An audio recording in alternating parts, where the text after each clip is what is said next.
This is your reminder to go pick your okra. I've been out here picking stuff with Ember in the garden. And we've got quite the harvest already. Here's Ember's basket. She also had some sweet peppers, but she ate them just about as fast as she picked them. I don't know that I'll get any banana peppers or anything like that this year because she is a pepper-loving girl.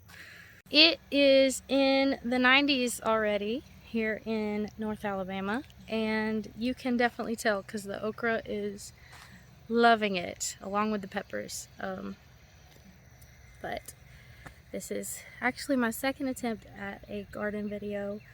The first attempt, I took all the footage and then I broke my phone. So I'm taking this on my new phone and hopefully I can get it edited and put up on YouTube because I know there's some people in my life who like to watch these. So I'll give y'all a little bit of a tour.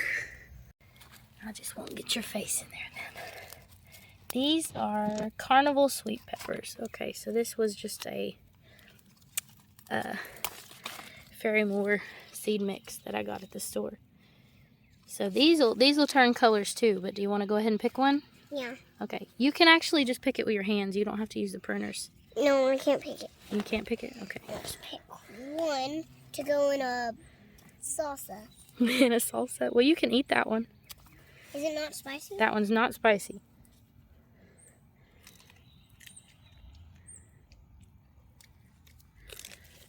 It's funny, some of these plants are getting really tall and doing nothing, and some of them are just loaded. I can see my fingers are black. Fingers are black? Yeah, I make a shadow on the pepper that's black. Oh, okay. We have peppers and eggplants on this side, and then okra all along here. And this is Roselle hibiscus. Pick the other one? Mm-hmm. You already finished your first pepper, huh? Mm-hmm. Just toss it out in the yard.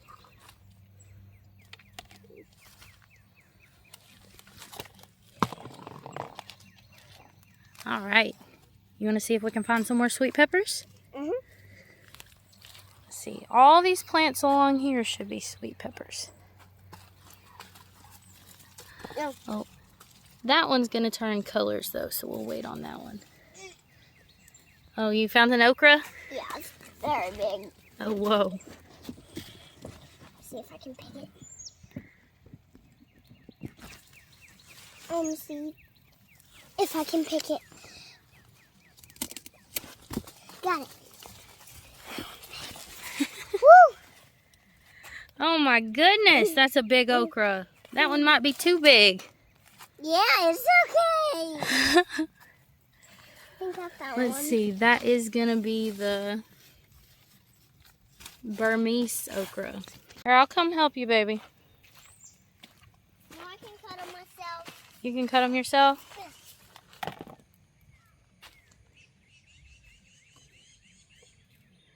Had some bacterial rot happening on my cabbages. Some of them look great and some of them just die randomly. So right here is the potato jungle. I'm probably growing just as many weeds as I am potatoes. You can't tell? You can't tell? I guess that's not going to be good for... This is about 9 feet tall, and it is lamb's quarter, which is not what I planted here. This stuff, I mean, this stuff's about 7 feet tall. Lamb's quarter covered in bindweed. But anyways, in all of the bindweed and stuff, we actually have potatoes. I think I have 6 rows of potatoes here. In all of the weeds. I didn't get to hill them up very much before they got taken over. But even though they got full of weeds, I harvested just this little, I don't know, not even this section actually. This little 8 to 10 foot section. I don't know. Got a whole basket of potatoes. So we'll get a harvest. We'll get a harvest. We'll just have to probably mow some things down before we get it. But see right here, these are dying now, so it's time. It's time to harvest some more potatoes. And I do not have downstairs set up to dry potatoes, but we will figure it out. And then after the potatoes, we have sweet potatoes. This is all sweet potatoes. Slight detour. We need some Band-Aids and a diaper change. You want another Band-Aid? Show me where you want the other Band-Aid. Right there. Right there. Oh, I see. Yeah. I see you got a tiny little spot. Did you want one on this knee too? Right there? Yeah. Yeah, okay. Is that better? Yeah. Okay. Okay, we're back. So you can barely see it because the potatoes and weeds have crept over. But we got sweet potatoes on this row. Regular potatoes and sweet potatoes side by side. And I need to finish planting because there's a little bit of space over there and I still have some slips. I bought some pepper plants, some sweet pepper plants at Walmart because Ember, as you just saw, I think, I had like 4 peppers ready and she ate all 4 of them, the sweet ones anyways. I don't have enough plants to keep up with my 4-year-old. But here's my tomato trellis. I need some pruning and some tying up done. These were planted later than my initial tomatoes, so I've got some good looking fruit set, and I think I saw one maybe blushing over here. Maybe not. I thought I did, but lots of fruit. So this is exciting. This is as tall as me. And then, as you saw, right here, I've got drip lines run to plant something else. Maybe squash, maybe, I don't know. I'm really packing it in this year, but obviously my plants are not hurting for it. Peppers, okra, and then cabbage. And like I said, big, beautiful cabbage heads, and all of a sudden they've just started dying off one at a time. Some people on Facebook and through my research, I think, said bacterial rot. This is the first time I've seen those guys in there. I don't know how that happened. But yeah, see, they just, all of a sudden, they just flop over and they just melt. So I'm about to just pick all of my cabbage, whatever size it is. And then beside the cabbage, we have beans. And the beans took about 4 attempts to get them planted and actually growing. These are going to be dried beans, so we don't have to pick them right now. These are orca beans, and then the other ones are October beans, I think. Because we planted this whole section like 3 times, finally gave up and planted a different variety. See, here's a good size, pretty good size head under there. I gotta get these out of here before something else gets them. But yeah, lots of beans. See, these are Jacob's cattle beans, I think. Also dried beans. So we're just letting them get big and mature on the plant, and then we'll pick them. And we're putting netting over them to hopefully keep rabbits out and other pests. And then this is new this year. We planted them in the fall. Oh my gosh. That's a blackberry. I can't even reach it. That's probably 12 feet tall. We planted blackberries and raspberries all along this trellis. Here's my only fruit producing berries this year. Somebody mowed and got some on the plant, but we've just about picked all the berries off of it. These are thornless blackberries. Beautiful trellis of bindweed. And some strawberry mint creeping over from the other side. More blackberries. I just finished pinning these so they're not out here in the walkway, but these are a different kind of blackberry. And then we've got raspberries all along here. Here's our big beautiful peach tree, or trees. It's got 2 stalks, but they're coming from the same spot that basically planted themselves, or the chickens planted them. And then over here we have grapevines. So 2 years ago we had tomatoes on all these trellises, and we've kind of repurposed things, and now it's perennial stuff. So we've got Concord grapes, and I think one called Marquise. They're over here. Oh goodness. And then this horrible, thick, luscious looking grass that is impossible to break and pull up fully is called Kogan grass. It's highly invasive. It's from China, and it is the reason that we have black plastic on the other half of the garden. We're probably about to mow all this down and burn it or something. I don't know, but we'll try to save this poor Itasca grape plant. Oh, and right here in the middle of everything, we have a Sirius Blue Sage Salvia plant that I started from seed 2 years ago, and it has come back every year. Blueberries. I didn't know there were actually any berries on here, but there's one little scraggly plant that my grandmother gave me. It wasn't flopped over like this before. I think the weather kind of got it.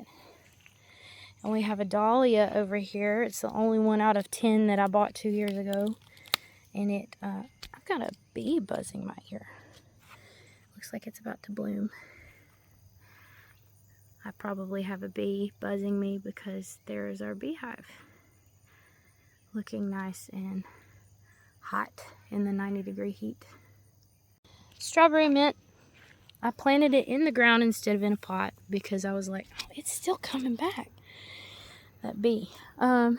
Because usually in my experience, the different kinds of mint that are not the regular spearmint or peppermint don't ever actually come back, but I was incorrect.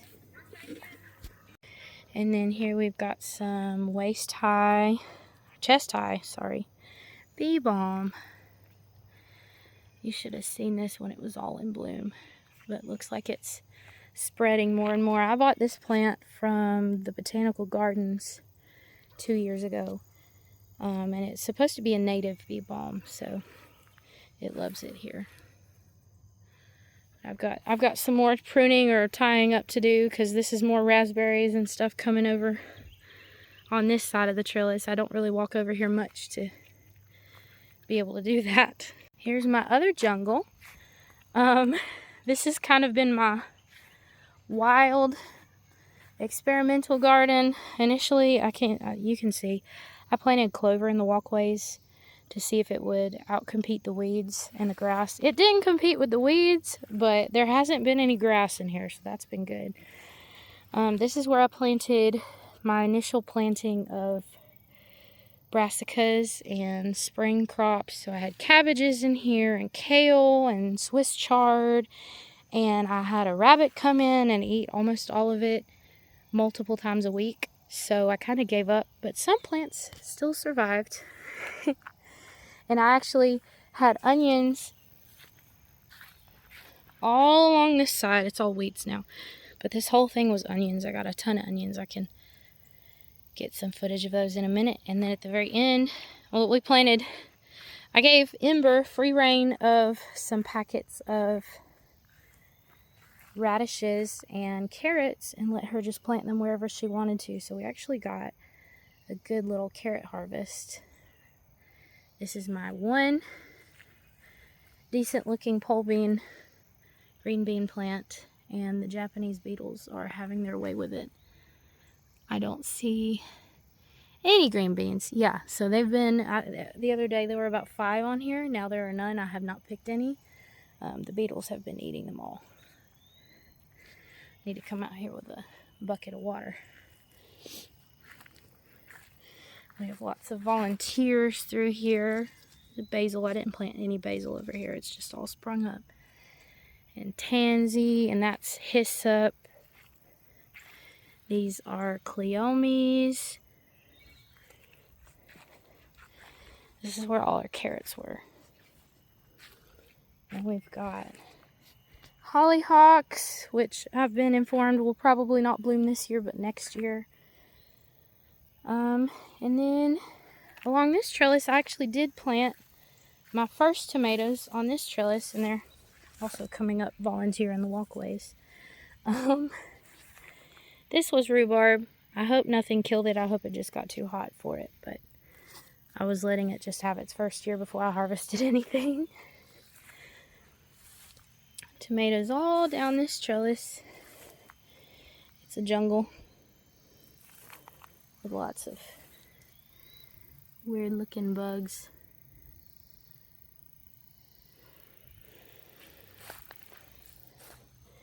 But still lots of tomatoes. I'm picking a couple a day out here. Here's a celosia that I planted when everything was actually well kept over here. See?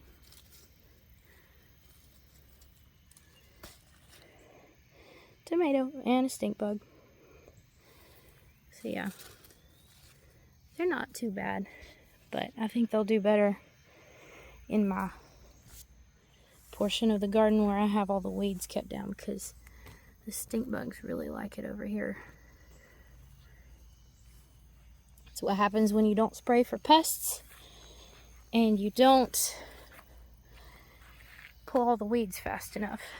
Looks like I have, yeah, it's starting to turn. Not quite. This is a Woolly Kate tomato, so it's actually fuzzy, like velvety fuzzy, and the tomatoes have just a slight fuzziness to them. But these plants are well taller than me, probably 6 feet tall, 7 feet maybe in some spots.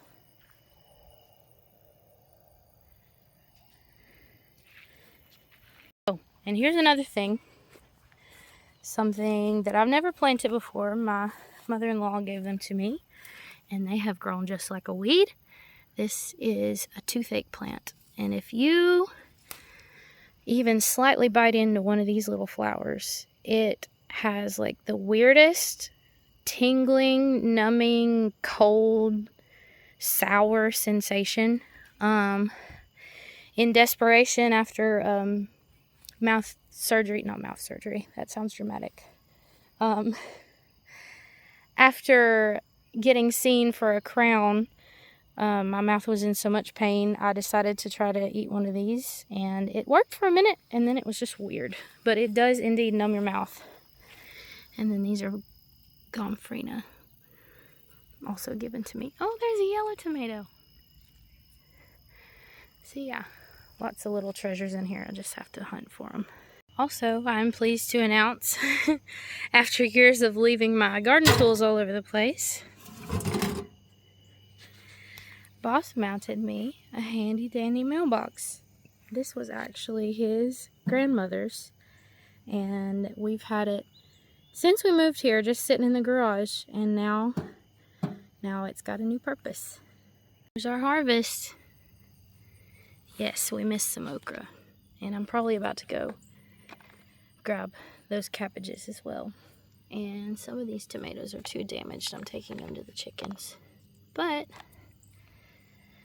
nice little harvest for June.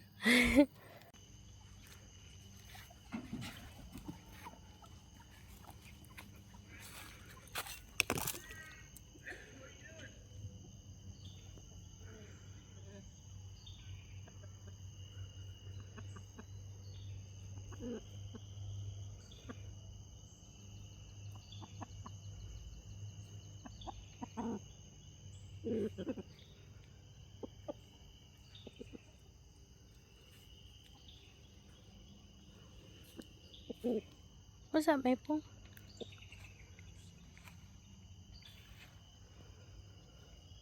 Something I forgot to mention, our garlic harvest. Planted these back in the fall from seed garlic, and some of them got to a pretty good size.